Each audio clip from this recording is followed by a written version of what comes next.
finding Scarface from Fireflux, so a lot his way, signed and delivered. Yeah, curious if we can get vision on that one. Obviously the team secret fight still being elongated here. Bit of a spread bout between the two of them. But that is a bold dive in. I mean, it's classic Falak, right? It feels like if he's presented with an opportunity, he'll try and grab it with both hands. Instantly engaged on there by Regnum Karia, though.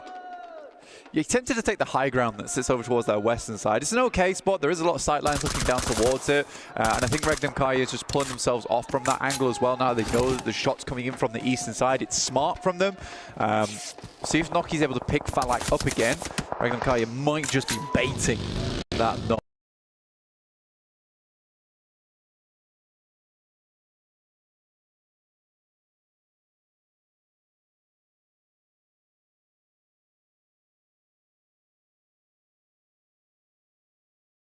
Baiting that there as well. Obviously, leave more time for you to try and run the risk of going to pick up Falak and then lose another player because of it.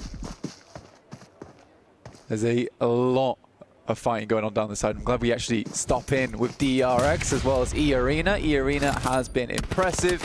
I think it's a team that we didn't expect a whole lot out of, but have actually impressed quite a bit. But Alter Ego are in front of them. This circle is disgusting. This is a really, really horrible circle for a lot of teams. The entirety of the river just encompassing here, a lot of unplayable space. Yes, there's the shallows. Weibo have a member set in stone over towards the island as well. This is grim, dude. Yeah, majority water in the upcoming zones. You've got to get a move on and try and establish some kind of actual safe playground. Already, fights continuing here as well. It's the arena that are head-to-head versus rechs. Soaz is down at the minute. He's been knocked, but the shot's over, but they replied with one full confirmation onto Joker. Hang on a minute. Alter Ego as well. That's the rock up onto Falcons with a split. Two of the players spotted out there. Full confirmation onto one. You're able to shut that down. So again, Falcons going for the 2-2 group up. Doesn't work when they run into Alter Ego. Noki, going for the push up against Fireflux, and they're able to grab onto that one. It was realistically their big play that they had to make as well from 4 Thrives to head down towards this valley. They couldn't swipe over towards the right side. There's a lot of angles coming through from the east towards them. So 4 Thrives will pick up the valley.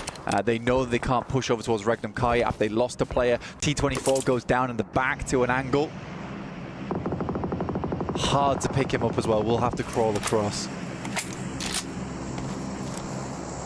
We didn't quite see it, but you certainly heard it. And the damage there from Rosemary was enough to really put the backs up for rechs on the rotate through the vehicle. A bit of space between them as well. Hyunbin just on the cliff face here. We're back up from the team, but it's a clean divide down the middle. Alter Ego just trying to test the waters, throwing out those nades, seeing if they can get the chip damage in to have a better read on where they've gone. Alter Ego just very much looking over towards that location. Like you say, testing the waters with the nades, trying to grab some hit markers, understand where rechs is currently playing. Regnum Karia takes down another, and they were certainly baiting out that pick as well. I think that's now 4 Thrives down to just the singular over in Noki, who has been fairly clutch in the past as just a solo. It starts to get very heated down towards the southwest side with Falcons moving through, Koa gliding up the hill right now. Yeah, showing off his former professional ice skating skills there. But Krypton, he's ready for it.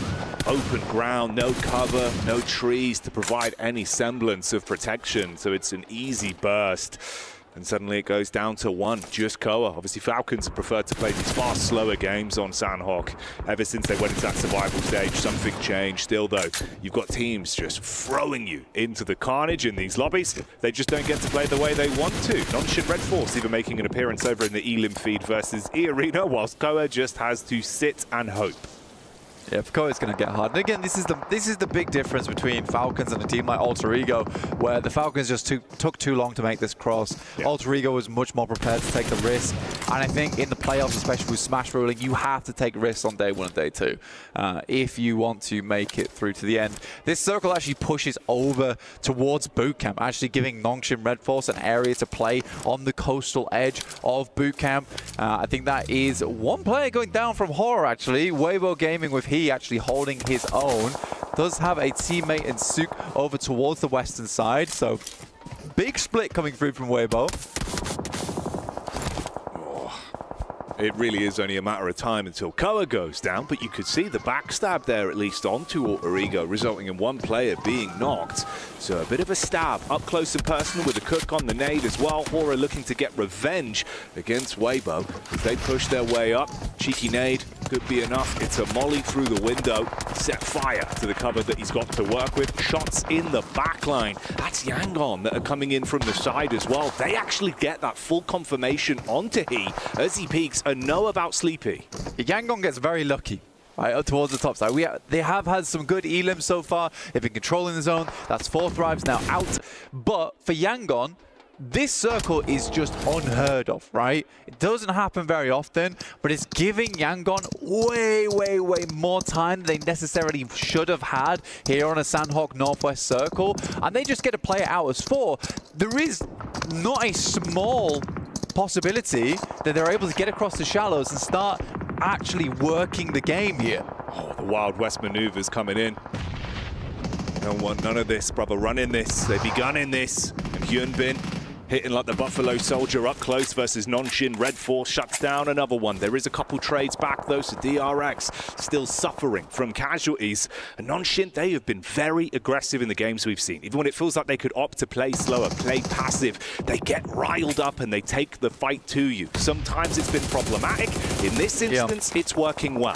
Now, often to their detriment, but here where it matters most on a chaotic map like Sandhawk, they're certainly finding success off the back of it. Yangon Galacticos making that cross on the shallows. Absolutely no one in position to hold them out. It's so funny to me. So funny to me. And with this circle, they actually have a top 3 possibility quite easily. With the 4 players they're still running with. An awful lot of water in this one. Players are going to start to get those soggy socks. We'll see if they can beat the heat here on Sandhawk just to get dry, to be honest. They'll need it.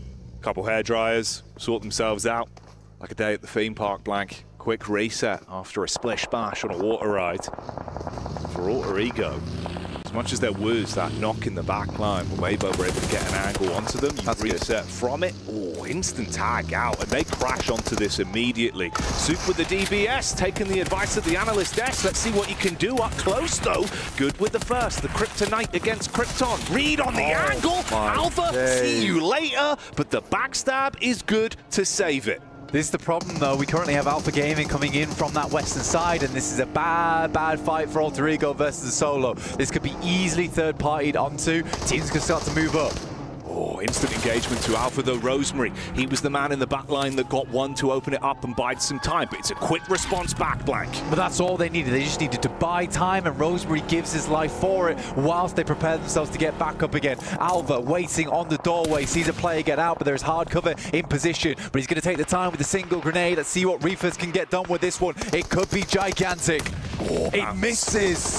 So close to blowing him to bits, but maybe you can handle it with a weapon instead. Nongshim on the move up as well, coming round from the ridge side. All of this noise attracting commotion. Krypton cooks one for the reply.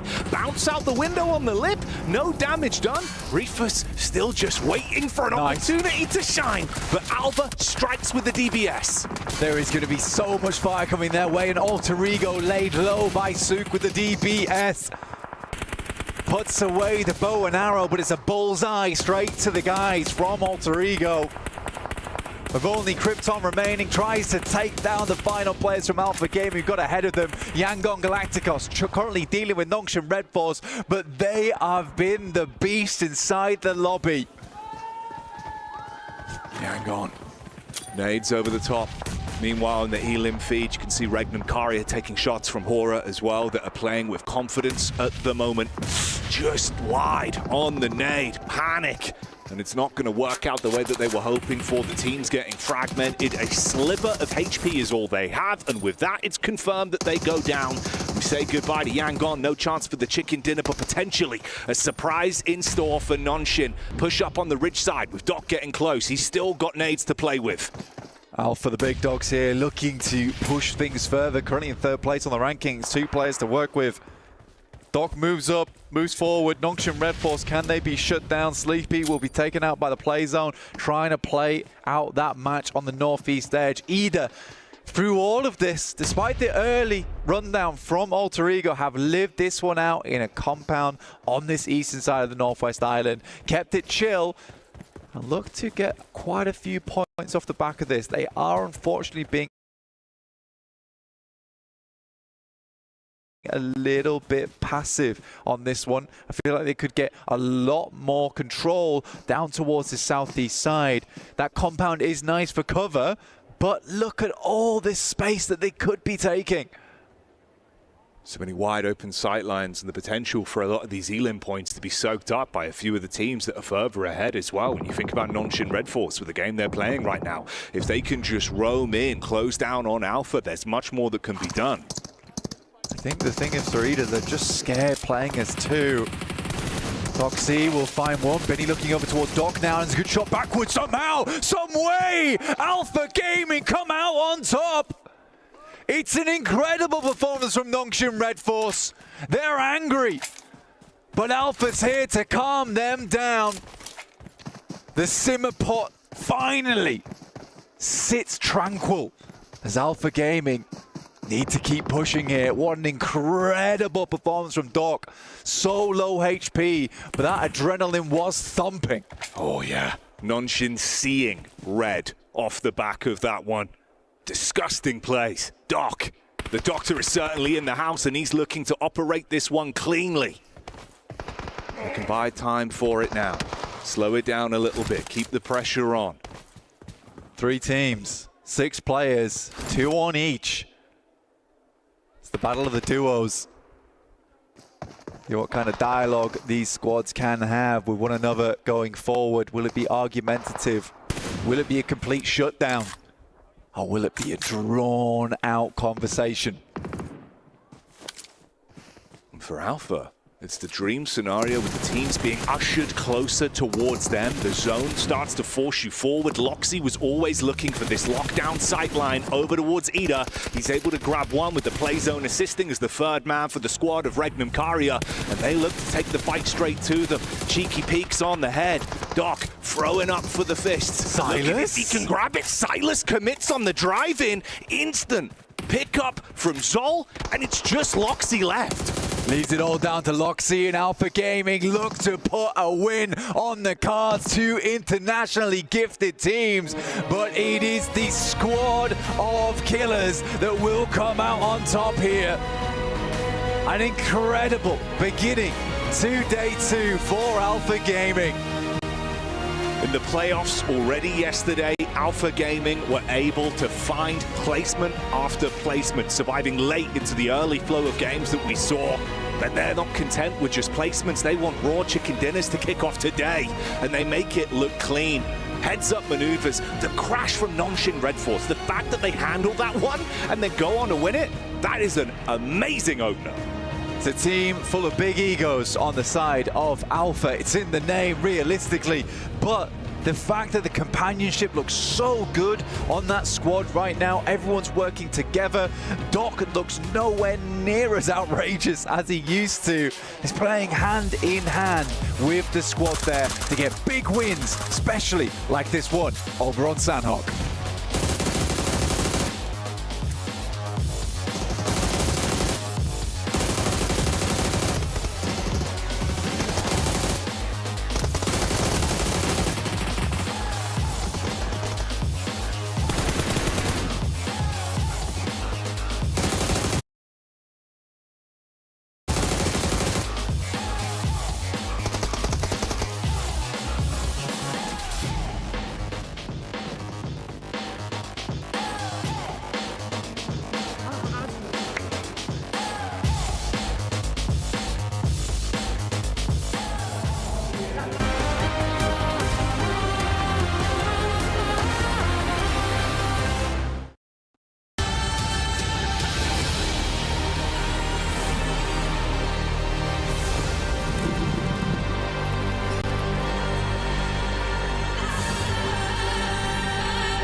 Cybertron's future is near.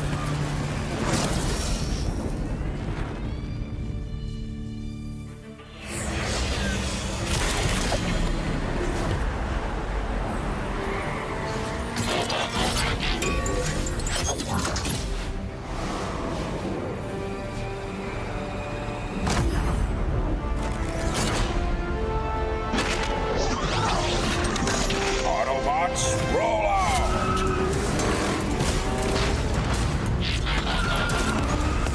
This planet reeks of weakness.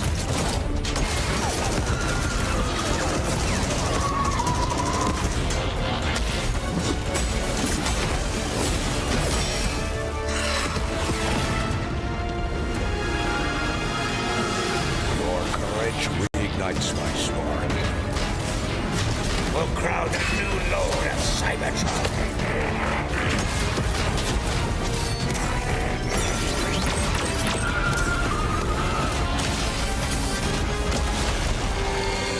Roll for freedom. A victory for all sentient beings.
Start off day 2, and Neptura yesterday said APG was going to get themselves a win today, and they start off with a banger here to get it rolling on Sandhawk. Joining me, we have 7. We have Maxman, very aggressive.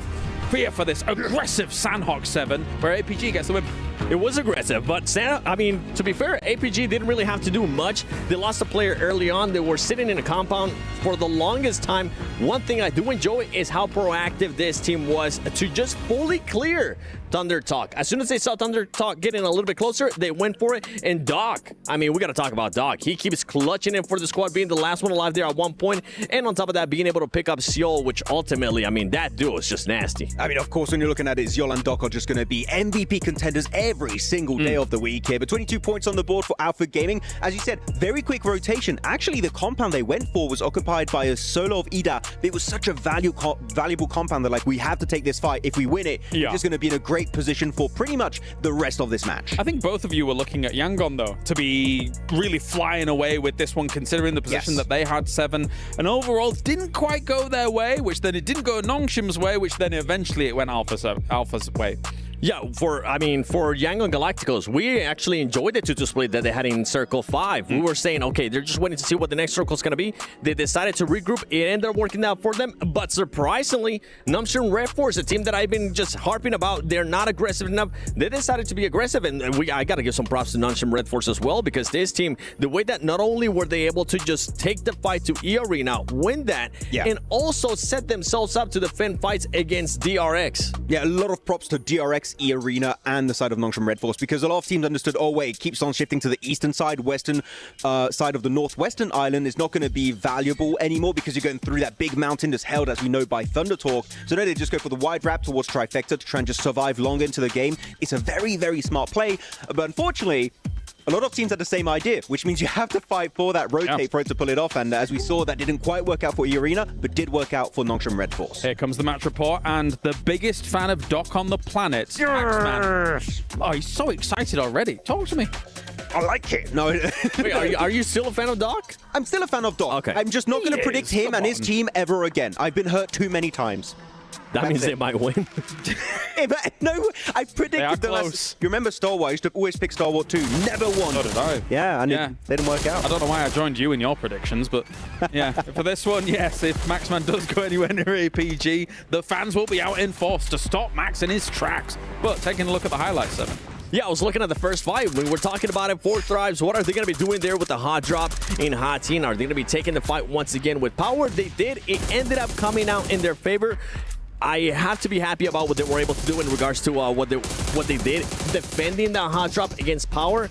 I'm still not happy with that hot drop, though, Max. That hot drop swing, even though you win it, like pretty dominantly so, you're just taking a risk, an unnecessary risk. They get 7 eliminations, but they really have no placement points. And again, they're at the bottom of the rankings. Is that going to be enough for them to climb back up at the top of the leaderboards? Hell no. We need to see actual podium finishes, actual win if 4 Thrives want to be back in the conversation. I'm with you. I agree. I hate the hot drop, but I am happy that they were able to at least secure 7 points. It is going to be a bit of a confidence boost for this squad that didn't have a good performance at all yesterday. That's at least what you want to be able to do. Hopefully going into tomorrow, as much as I would want to say, you know what, I don't want to see the hot drop, it's probably going to happen again, unless Power decides to just back off.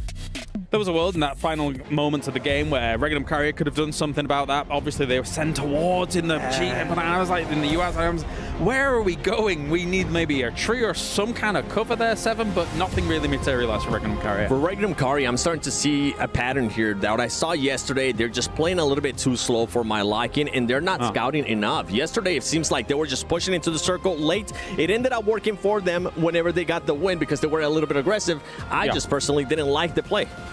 Let's take a look at the overalls then and see where this has put Alpha Gaming. Second place with 70 points. It's a huge leap here for Alpha. There is a little bit of a gap that's being created between 2nd and 3rd place right now. Again, you don't want too big a gap going into your last day's worth of play here at PMWC. That's going to be a bit scary because Yangon Galacticos were able to make it relatively far in this game. They do stay in contention with Alpha Gaming for that 1st place. They will hold on to it for now, but as you go a little bit lower, I kind of want to go back on the conversation of Regnum Carrier. For me, you asked me what was peak Regnum Carrier. For me, it was then we're playing center 2-2 split. Now they're playing slow edge split. For me, this does not suit this roster that is known to be so aggressive. And as of right now, they're just playing completely differently compared to PMGO. And I want them to go back to the basics, back to the old Regnum Carrier because they can come home with a trophy. Yeah, just way too slow for my liking. I also would like to see them being able to play in the center. And if you are going to be playing slow, just try to scout a little bit more Regnum Carrier because that's currently what's hurting your chances at actually being able to be successful in this match. And if we go here towards the 2nd page, I mean, this is what I was saying. I was happy that 4 Thrives was able to get just some points because of that gap that's currently being created there towards the top. Considering we have 5 more games today, and then who knows how many games tomorrow, are we writing the arena off? It's 11 points. You need a massive, massive push. Done for me. You think so? I think every game going forward, I'm just going to start taking teams off at the bottom, just like you're out of the conversation entirely. Yeah, it's difficult. Well, we're moving on to Erangel. We've got 3 of them coming up here, 7. And so far, there's names up there that have had a bit of a harder time, but there's also some names up there that are doing really well so far. Yeah, I'm going to be looking at Alter Ego. This is a team that, I mean, for their performances yesterday when it came down to Erangel, it was top 10 or above. And I mean, like, I don't mean like below top 10. I don't mean 8th place, 9th place. No, there was 10th, 11th, 11th for this team. Don't do that again. You didn't get a win here in Sandhawk. You cannot afford to just have this kind of performance going into 3 Erangels. Yeah. All right, well, you guys at home can be involved in not only watching PMWC, but also getting involved in the Airdrop Carnival that is currently going on. The PUBG Mobile Airdrop Carnival is now live, of course. Don't miss out on the final 3 days this weekend. Log in to summon your surprise airdrop. Collect 2025 Airdrop Carnival vouchers for more chances to win official merch, smartphones, BD partner rewards, permanent in-game items, and more. Every participant is guaranteed to win, so come and join the Airdrop Carnival. But coming into Sandhawk, we're coming out of Sandhawk, but into Erangel here, Maxman. What are you looking out for Erangel?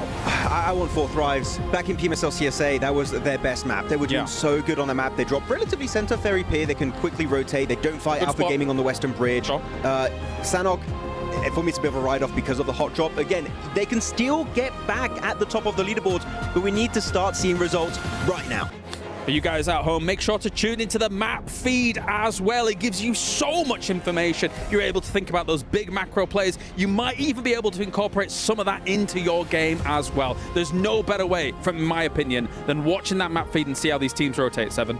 100% agree, and I'm just smiling over here whenever Max was talking about Fourth Thrives, because going into Erangel, I'm actually going to be looking at Horror Esports. I want to see if they're going to continue with those 1-2-1 splits, with those 2-2 splits that kind of worked out for them, because yesterday going into Erangel, that was their best performing match. That's when they ended up getting second place with 6 elims and also a 5th place with 4 eliminations. I want to continue to see those kind of improvements here in Erangel. What is a sadistic lookout? You're looking out for the team he predicted. He's looking out for the team you predicted.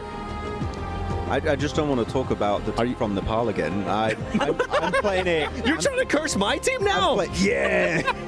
Wait a second. This is all kinds of twisted. That's ridiculous. But yes, going on to Erangel, because there's 3 of them, obviously yesterday, I think for some of these games, aside from maybe the Potato Hill game, we saw a lot of compound favor positions, right? Metagaming, what goes on in Erangel can be so easy for some of these teams at this level, Max, because they've played so much Erangel, so they don't want those compound finishes. Yeah, exactly. It's going to be your bread and butter here. You have 3 matches back to back to back. You need to get points on board on the grassy pastures. All right, thank you very much, boys. Time to get it going. 3 times Erangel. More action coming your way here for PMWC. Oh, the tension in the air is thick. You could cut it with a knife, looking at the emotions that are on display from our teams. And hey, even over in the analyst desk, you know, a bit of tension there, a bit of back and forth. The curses from Maxman, the 7 sight lines. I'm trademarking that one, would you reckon? 7 sight lines. I'm gonna look in. Yeah, like he stands behind the team and he's like, you could do that better. You could have that. This is a bad sideline for 7 me. sight lines. My sideline for you, it's not good. Not you personally. Just in general? Or Okay. just in general. I was going to say, what's happening? We're heading in towards our second match of the day over on Erangel. There is a lot of tension, like you say. It's going to have to be probably a massive pair of scissors. Human-sized scissors. Like the ones you get when you go to Korean barbecue, you've got to cut the beef. Massive scissors. Yeah. Just enlarged. Yeah. God. To cut the tension. Because you're right, it's thick. It's thick. Palpable. Yeah. Other describing words. Yeah. Yeah. Yeah. So talk to me, Blank. Another game. Another game, another day. But not just any day. This is a PMWC playoffs day. Oh, yeah. And we're heading in from Novorossiysk up towards Severny now.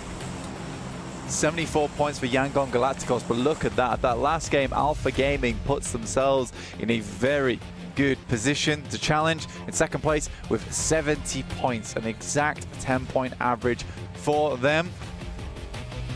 Alpha Gaming looking very, very good. Obviously, there has been some amazing plays yesterday just in terms of survival, in terms of grit, making their way through it, continuing to put that damage out. It's nice to see Doc performing at such a level, but not necessarily just on his own. I think that Alpha Gaming has come into their own with these 4 players on side of top. Doc, Zyol and Reefers, all incredibly well-known players representing their region. Down towards Sosnovka to start, but they have a long way to go up towards Severny, where the circle resides. And I think it's nice for Doc as well, of course, because we saw in that opening VT where he was saying, you know, win or lose, we just want people to cheer for us. We want to do this for the fans, for the people that are watching at home from the region. And win or lose, they've been doing that as a team and as individuals. Like you said, so many of the statistical highlights there representing not one, but a couple of the players from the roster. They've been playing off each other very nicely, even in situations, Bank, where it feels like you should be at a disadvantage. They're quick to the draw today. They're looking hot, dialed in for the action, and just ready for it, which is everything you want as we're getting closer and closer to, obviously, tomorrow, the pinnacle day. They keep going like this. Wow. Yeah. There is a bit of poignancy as well with the fact that you're saying win or lose. We just want people to cheer for us from our region.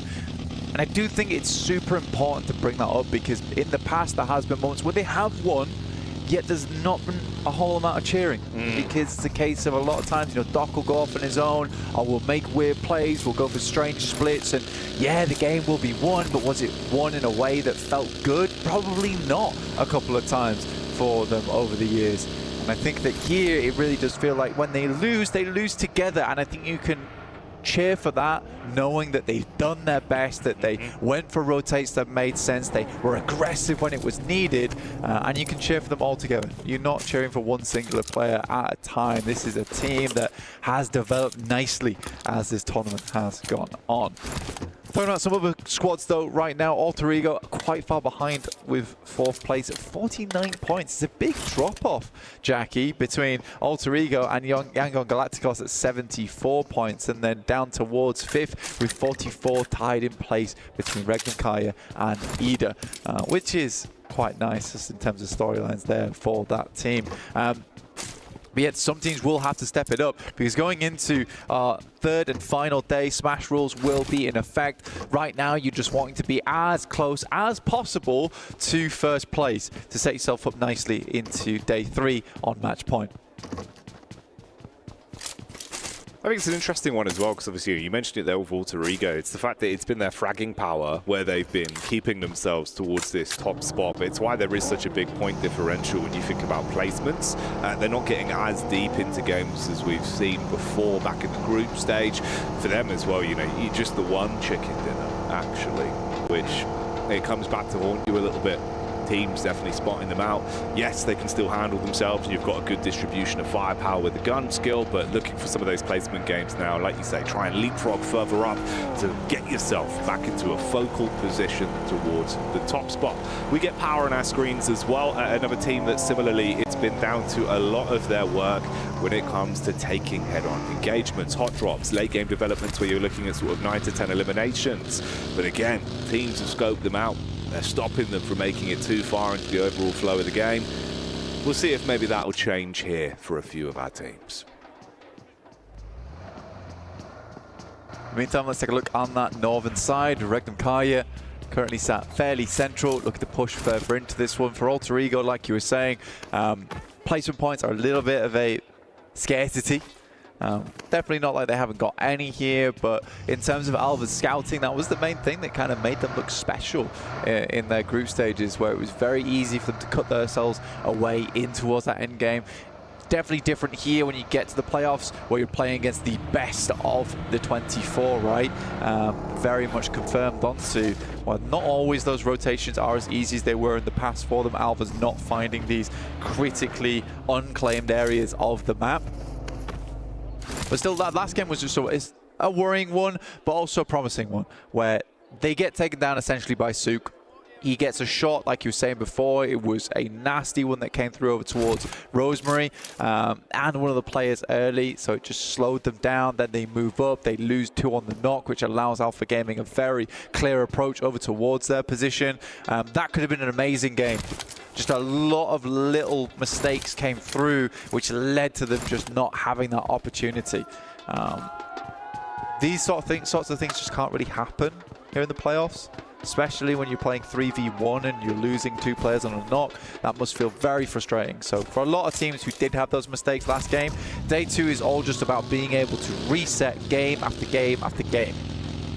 Yeah, you've got no time to let yourself feel disparaged, really, in kind of your head-in-hand moments. It has got to be very quick turnaround from game to game and straight back in, just focusing on the overall run for the championship. Because obviously, as we said, as we clued up going out a survival stage with no Alpha 7, any one of these squads has the opportunity to be crowned a new champion. You won't have the 2-time possibility, which should really reinvigorate some of the squads as well that are going into this thinking, you know what, we can push for so much here. The legacy, steal away the title, embody ourselves, be another squad that has our history made here live in Saudi Arabia.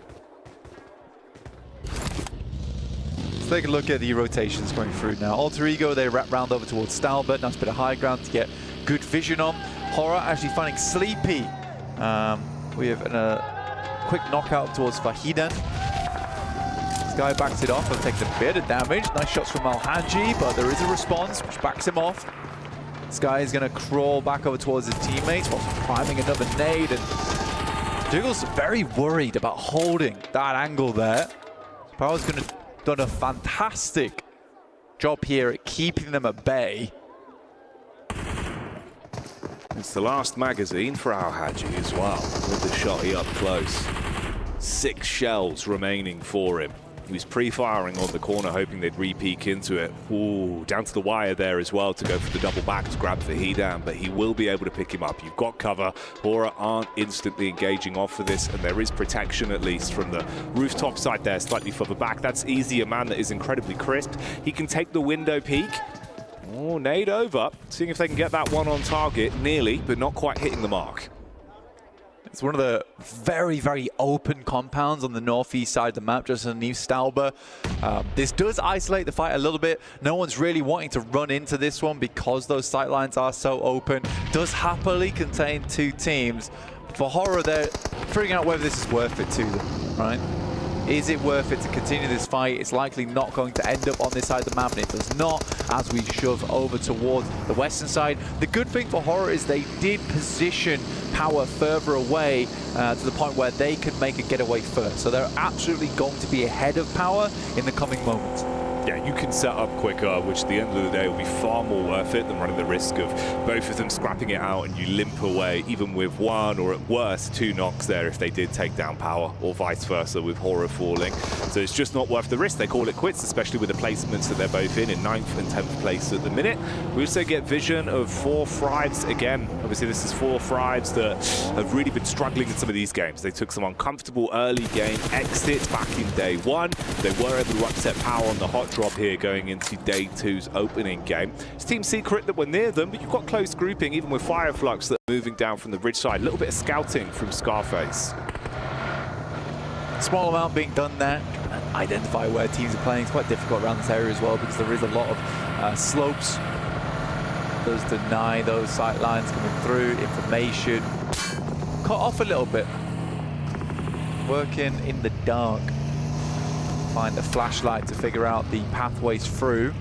Magnum Kaya did move up from that south side slightly to the eastern edge of shooting range, which we all know is pretty horrible at times. We'll see definitely some teams get themselves lined up against that fence. Alter Ego, though, they opted to head far on the north side. They started over towards Stalber, and they're going to work that coastline over towards Severny, where Weibo Gaming on our screens are lying.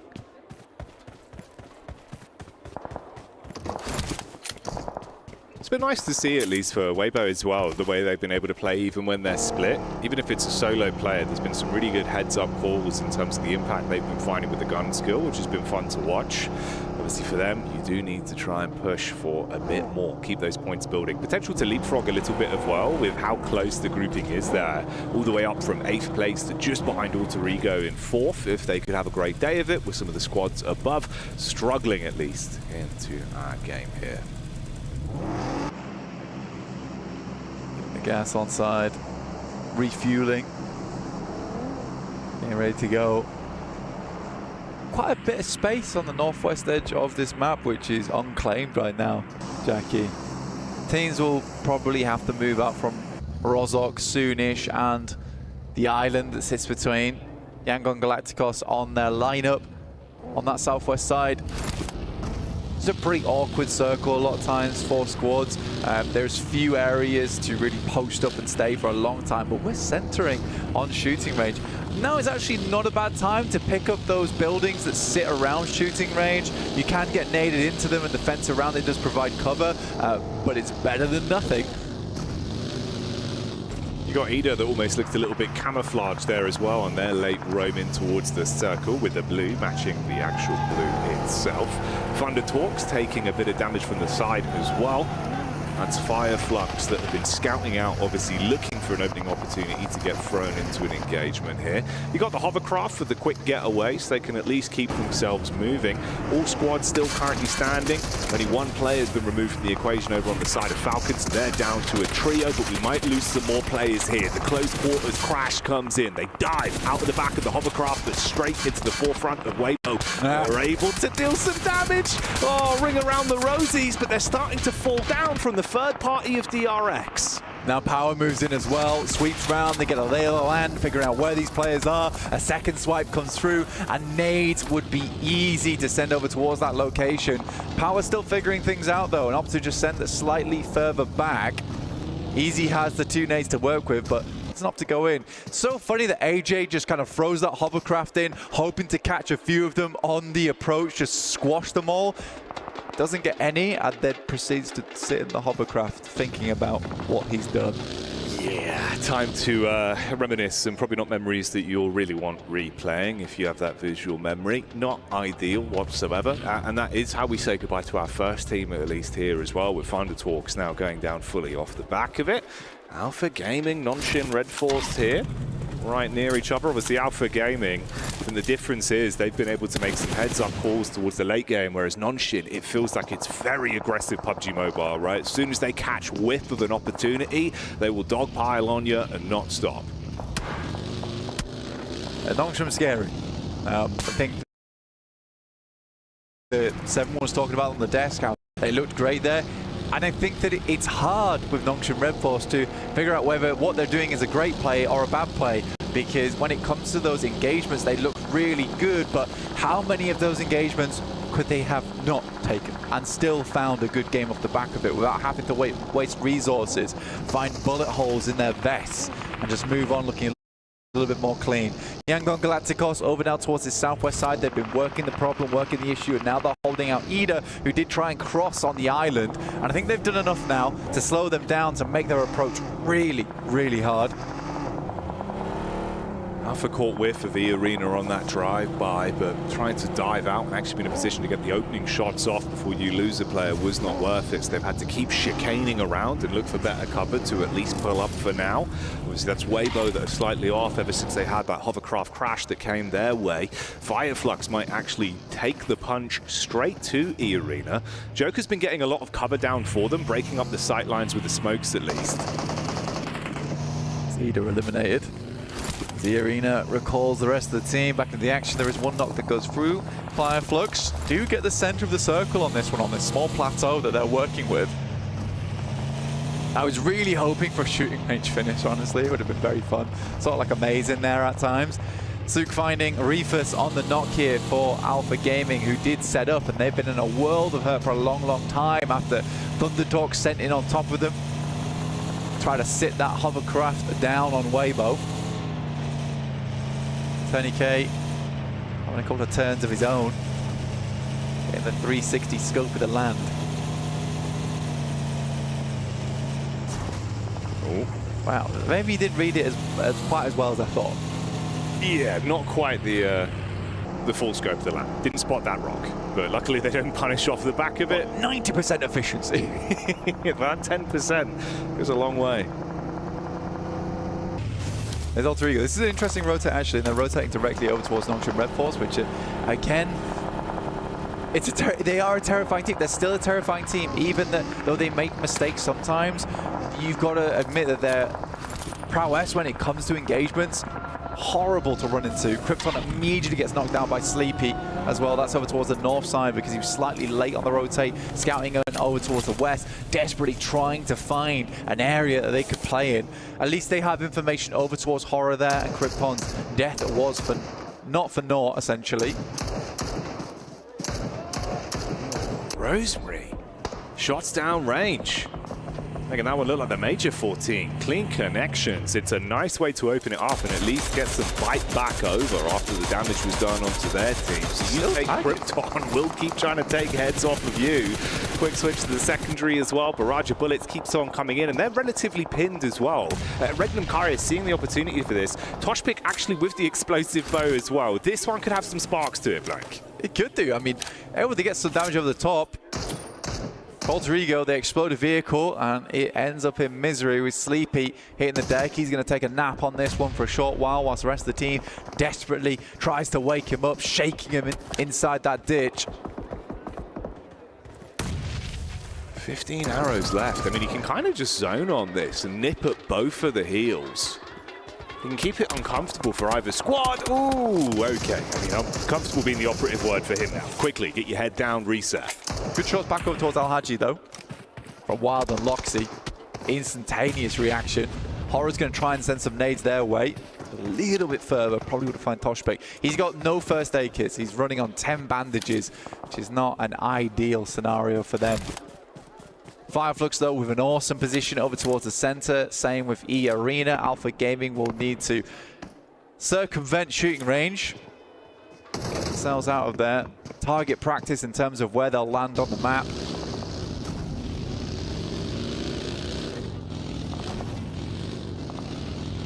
In a period as well, I was curious if DRX might actually try and make a bit of a move up towards Alpha, but instead you can see the shift around. Zone comes in as well. Fireflux has been in a great spot for quite some time there. It feels like they've always had the zone on their side. 4-5's again another team that's in a good position off the back of the zone shift. It's a nice compound to work with for 4 Thrives. It's going to be critical when it comes to holding out teams on the western edge, though, right? With that building control, you have to be proactive taking those shots. Regnum Kaya makes a dangerous maneuver because they'll have to move away. One of the teams that is the furthest away from getting in towards the circle, they are bombarding it directly over towards E Arena. Shots are being sent through as that's from Alter Ego, in fact, and Mormon will pick up the pieces. Ooh, carnage being caused. Fireflux want to hold on to their good position and deny any entrance from Regnum Karia, with Rosemary in the back confirming shots. Bahora peek back up, and it's another one from Jiggle to knock Rosemary down into his last legs. Meanwhile, you had that head-to-head versus Power and Alpha that was going on over towards shooting range, so it's kicking off in the north. It's all happening in the center as well. Yeah, Daybot sent away in a vehicle, was on pretty much no HP. Even one tank would take him out, and that desperate run comes to an end very, very quickly. Horror will have to move, though. 4 players all still alive. It's somewhat surprising from this position, and they make it work. It was an uncomfortable spot to be in, but they laid down in the dirt and finally brushed themselves off and attempt to make it further in towards this circle. Nongshim Red Force challenged them down towards the south side of the map. DRX have made like a nice little rotate, I would say. It's been slow and steady from that western side. They've been very careful of teams around them. They do find a spot to work with. Yeah, with some of the opportunities they've been presented to potentially engage on third parties as well, I think they're just thinking about placements. They're playing a more strategic game on this one rather than being baited into anything. Power, though, have been pulling no punches. They took the crash down towards shooting range on Weibo. Now they kick off another instigation here versus E Arena, but Fireflux are right there on the precipice of being able to clean up on this one. Fireflux has always had an opportunity to take fights over towards this side. They're never committing too much into the push, though. Constantly just going for something a little bit crushing in terms of teams beneath them, adding a little bit of a casualty in there. And the more teams that go down around them, the more secure their position becomes. Alpha Gaming finally makes a move of their own, though. They've been up towards shooting range. They work their way through, now looking over towards E Arena as Joker goes down first. Turn EK stops off, but you can't stop for long. Redox in a 1v1, I believe, with Nongshim Red Force. And it's a bit of a smorgasbord of errors as well from both the Falcons and Nongshim Red Force, with the self-knocks that have been coming through, making it a bit uncomfortable in the head-to-head there. One for either side. Koa gets gatted down as well, with Sleepy getting vision. Nongshim Red Force out in the meantime. Oh, shrapnel everywhere. He's been eating C4 for breakfast, and you're not breathing anymore. Just Redox behind the tree. All bark and probably no bite. The initial nade was very well played coming through from Horror.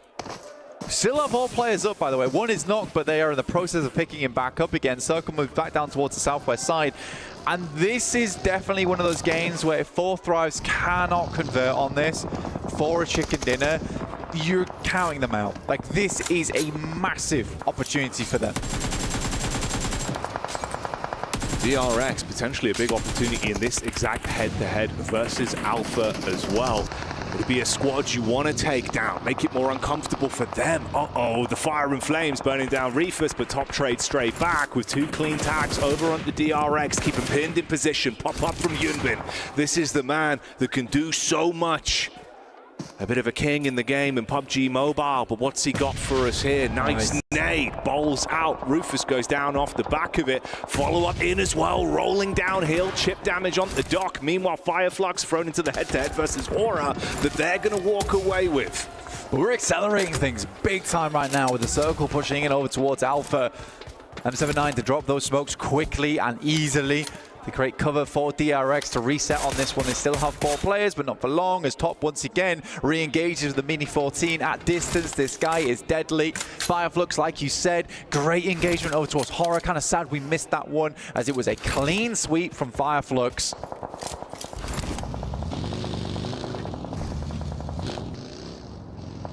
Playstyle again here as well. It's far similar to what we were seeing from Fireflux when they were really starting to dominate, where you had that back and forth between Ketch and Scarface, the way that they were taking engagements, even on the spread. They're being able to work off each other quite nicely. It's a good placement to be in. 7 elims, a ton of damage. Great zone control for the longest time. Alpha on the roam up. It's Scarface with the quick hit. He's hungry, and the dinner plate will smash over the face. Follows up. Zol down. Goodbye, Doc. Just Top. Trapped behind the tree, and the nade will finish it. What a clean fight that was. Brought out the dishcloth and mopped that team up. And again, immediately refocusing over towards Team Secret. 2 knocks coming through in the space of bare seconds. Solus will go down, but is in cover. 10 elims on the match here for Fireflux, making it look easy on this northeast side, constantly being a big presence in the game. So weird for Fireflux as well, because you see these games pop up now and again where they just look indomitable inside the lobby. And what can you really do against them? But we need more of this. We need this to happen so much more for Fireflux. So a lot of times where you see these games and you think to yourself, they're a shining light within inside of this lobby, and other times it's just quite dim on their side. And I think it's those 2 players that really do bring the lumens to them. It's Ketch and Scarface. And at the minute, they're both still alive. That could be the differential factor that could help them out. You look at some of the squads that remain. I mean, the battle of attrition is far better for Fireflux. Regnum Cairo, just one man. It was Wild that was able to actually survive the push through Fireflux ages ago. He's had to keep himself down in the dirt. Hyunbin as well, trapped in. Zone shift, though. Oh, for 4 Thrives, they've been waiting for so damn long. And it's Yangon that are behind them as well, Blank. So this could cause some infighting. For 4 Thrives, that compound is really quite good. Circle actually headed over that way. It's hard to get 4 Thrives off, because not only does it provide you a lot of cover, there's a huge amount of high ground control you can get from that position, which makes it so difficult when you get to the end game, where it's quite a flat space on this region. The Circle cuts out every single building, does not keep a single one in the next circle, and Fireflux have all the control on the eastern side here.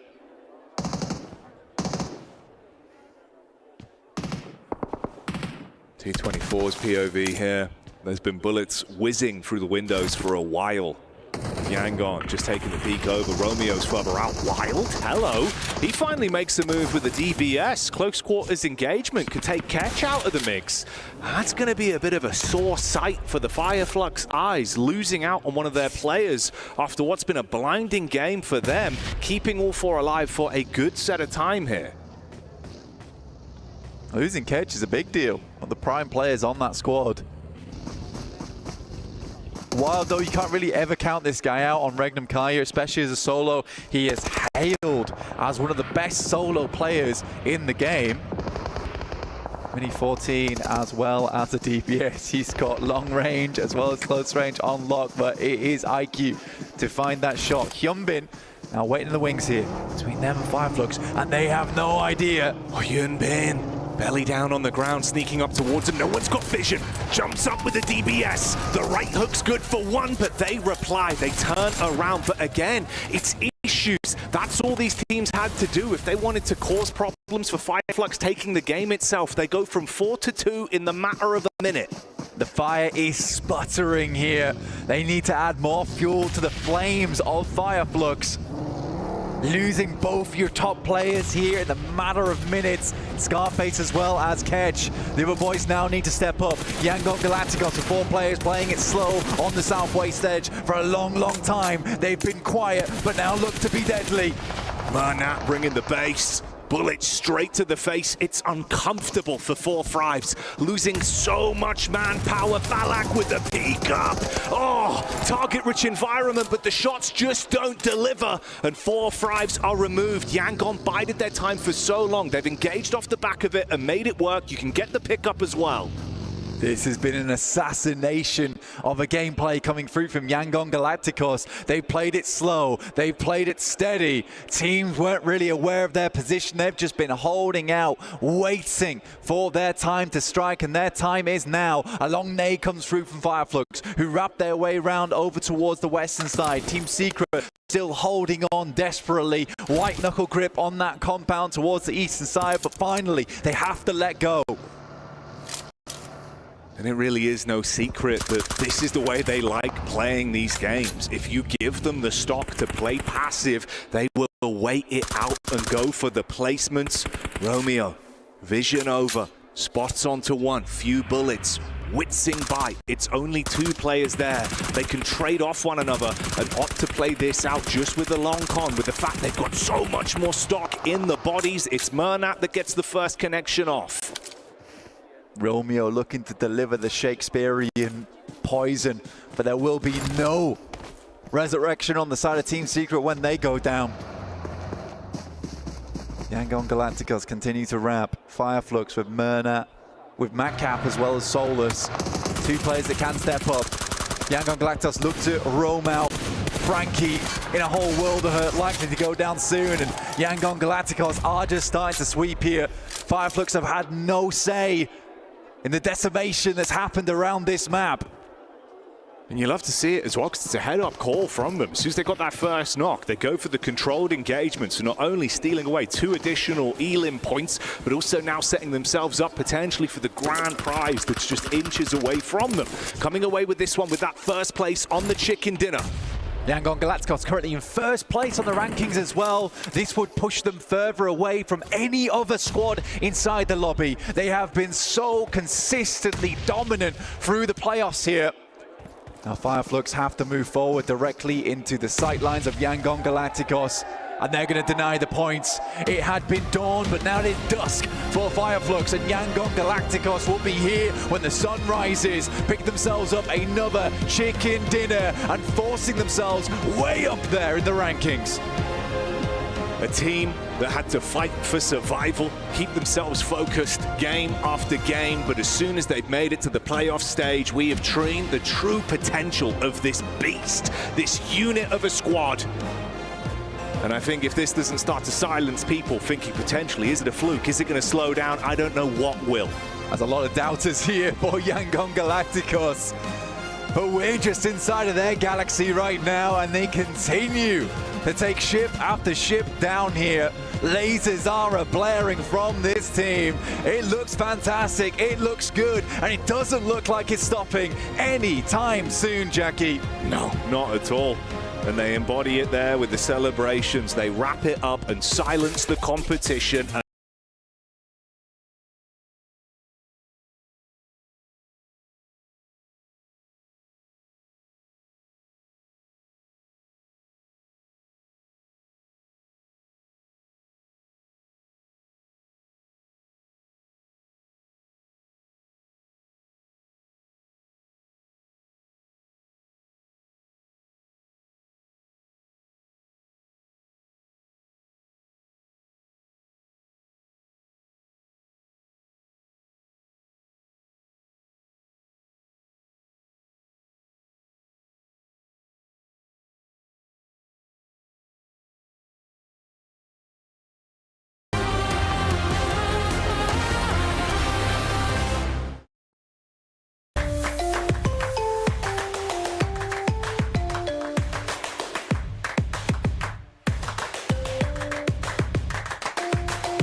Level up your gaming experience with over 8 billion playlists, only on Spotify, the official audio streaming partner for the 2025 ESPORTS World Cup.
And now Yangon Galacticos poses a problem to the entirety of the lobby. Is it now 15 versus 1 as they take a big victory here for the PMWC? And at the same time, whilst we're talking about that, we of course have the lovely Transformers collaboration going on in-game as well. You can have Optimus Prime, Megatron going one-on-one with each other. I love Starscream personally, but you know, anyway, that's by the by. He's a plane, and you can get that checked out over in the game as well, so make sure to do so. How about yourself, Max? You love some Transformers.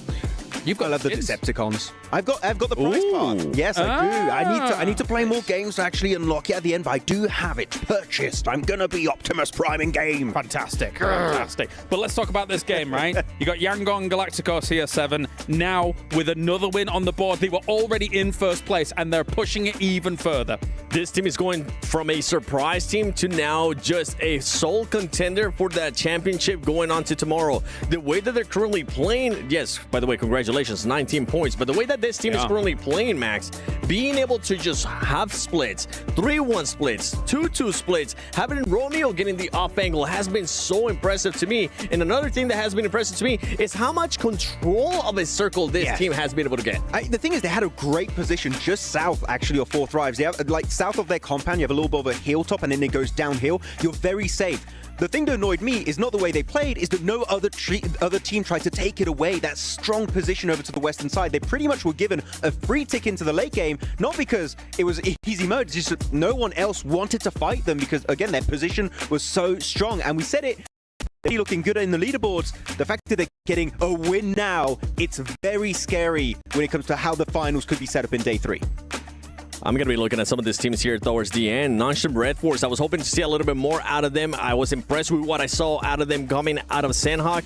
Not the same. Also, E-Arena. I mean, that was another team that I was expecting to see even more of. Got eliminated super early on. But going back 4 times, I saw them there in the first page. Not impressed with the amount of points that they were able to get, considering the positioning that they had. I wanted them to be a little bit more proactive. I wanted them to just take charge of the compound that they had on and just start looking to see who was rotating around them, and it possibly try to third party from far away some fights, or try to get some eliminations from anybody rotating close by. Like, you would think you're in a central compound, you can get a few eliminations. That compound, actually, because of the terrain around it, a lot of teams are fighting over the lips of the hill, so they can't really third party as much from a distance. The one fight I would have loved to see Four Thrives actually take here was actually push onto Yangon Galacticos 7. They had a great opportunity to send